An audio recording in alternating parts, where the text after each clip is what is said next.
the ancestors is here. ඔන්න යාළුවනේ අද මම ඔයාලට අරගෙන ආවේ මුළු ලෝකයක්ම මග බලාගෙන හිටපු ජේම්ස් කැමරන්ගේ අති දැවැන්ත සිනමා සිත්තම වන අවට Fire and Ash චිත්‍රපටයේ විචාරයයි.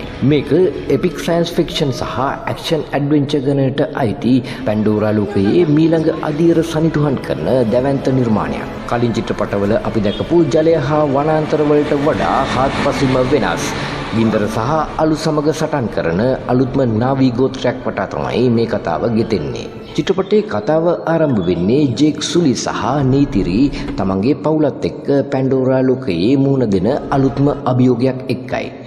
මෙවර ඔවුන්ට හමුවන්නේ අලු මිනිසුන් නැත්නම් people of ash ලෙස හඳුන්වන ගිනිකදු ආශ්‍රිතව ජීවත් වන අතිශය ප්‍රචණ්ඩ සහ දරුණු නාවී ගෝත්‍රයක්. ඔවුන් අපි කලින් දැකපු සාමකාමී ගෝත්‍ර වගේ නෙවෙයි. පරිගැනීම සහ බලය වෙනුවෙන් ඕනෑම දෙයක් කරන්න සූදානම් පිරිසක්. මෙහිදී ජේක්ට සහ ඔහුගේ පවුලට සිද්ධ වෙනවා තමන්ගේ අභ්‍යන්තරයේ තියෙන අඳුරු පැති එක්ක සටන් කරන්න වගේම මුළු පැන්ඩෝරා ලෝකෙම විනාශ වෙන්න යන දැවැන්ත යුද්ධයක් නවත්තන්න. මේක නිකම්ම පිටසක් වල සටනක් නෙවෙයි. මිනිස් සිතේ තියෙන කෝපය, වෛරය සහ සමාව දීම ගැන කියන හරිම හැඟීම්බර කතාවක්. චිත්‍රපටයේ කැපී පෙනෙන දේ තමයි එහි අදහාගත නොහැකි දෘශ්‍ය ප්‍රයෝග සහ සිනමාකරණය. ගිනිකඳු පිපිරීම්, අලු වලින් වැසුණු පරිසරය සහ ගින්දර පාවිච්චි කරලා තියෙන දර්ශන ප්‍රේක්ෂකයා ඇත්තටම ඒ බියකරු පරිසරයට අරගෙන යනවා. ජේම්ස් කැමරන් සුපුරුදු පරිදි තාක්ෂණයේ උපරිම සීමාවන් කරා ගිහින් තියෙනවා. විශේෂයෙන්ම මෙහි එන සටන් ජවනිකා කලින් චිත්‍රපටවලට වඩා ගොඩක් දරුණු සහ වේගවත්. පසුබිම් සංගීතයත් චිත්‍රපටයේ තියෙන ඒ දැවැන්ත බව සහ හැඟීම්බර අවස්ථා තීව්‍ර කරන්න ලොකු දායකත්වයක් දෙනවා. එක මොහොතක තියෙන ඒ විනාශකාරී බව ඊළඟ මොහොතේදී ඊටම ලස්සන සිනමාත්මක දර්ශනයක් බවට පත් කරන්න ඔවුන් සමත් වෙලා තියෙනවා.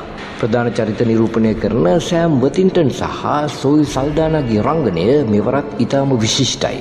විශේෂයෙන්ම තමන්ගේ දරුවන් වෙනුවෙන් සහ තමන්ගේ වර්ගයා වෙනුවෙන් ඔවුන් කරන කැපකිරීම මනාව පේනවා. ඒ වගේම අලුතින් හඳුන්වා දෙන අලු මිනිසුන්ගේ නායිකාවගේ චරිතය ඉතාමත් සංකීර්ණ සහ බලසම්පන්න ලෙස නිර්මාණය කර තිබීම විශේෂත්වයක්. මේ චිත්‍රපටයෙන් අපිට පෙන්වන්නේ සබාදහම සමග එක්ව ජීවත් නොවි වෛරය වපුරන විට සිදුවන විනාශයයි. ඔබ ඇවට පළමු සහ දෙවන චිත්‍රපට රස විඳපු කෙනෙක් නම් ඇවට Fire and Ash කියන්නේ අනිවාර්යයෙන්ම සිනමා ශාලාවකදී නැරඹිය යුතු අතිශය දැවැන්ත නිර්මාණයක්. මෙය හුදෙක් විනෝදාස්වාදයට එහා ගිය සිනමා ඉතිහාසයේ තවත් සංදිස්ථානයක් ලෙස හඳුන්වන්න පුළුවන්. ඉතින් මේ චිත්‍රපටය ගැන ඔබ මොකද හිතන්නේ?